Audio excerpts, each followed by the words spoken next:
चीन अब तक अपने लाखों लोगों को कोरोना वैक्सीन की खुराक दे चुका है, लेकिन चीन में वैक्सीन की खुराक पाने वाले लोगों से वैक्सीनेशन की जानकारी सीक्रेट रखने को कहा जा रहा है।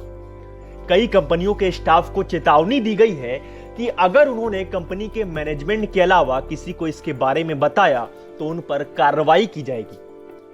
LAtimes.com की रिपोर्ट के मुताबिक कुछ कंपनियों में काम करने वाले लोगों को यह जानकर हैरानी हुई थी कि वैक्सीन लगवाने की जानकारी सीक्रेट रखनी है। एक व्यक्ति ने इस बात का डर भी जताया कि अगर कुछ गलत हो गया तो फिर क्या होगा। व्यक्ति को डर था कि ऐसी स्थिति में कौन जिम्मेदारी लेगा।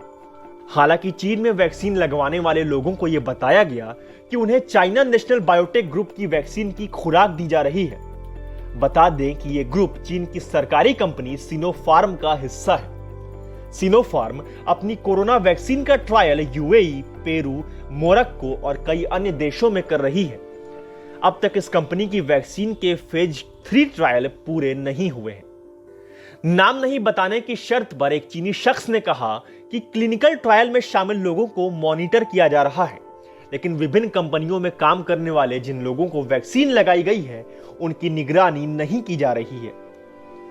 सितंबर में चाइना नेशनल बायोटेक ग्रुप ने कहा था कि क्लिनिकल ट्रायल के बाहर करीब 3.5 लाख लोगों को कोरोना के वैक्सीन की खुराक दी गई है। चीन की मिलिट्री ने भी जून में कोरोना वैक्सीन का इस्तेमाल शुरू कर दिया था। वहीं भारत में कोरोना वायरस के संक्रमण की रफ्तार में पहले के मुकाबले कमी आई है, लेकिन अब तक वायरस का खतरा टला नहीं है।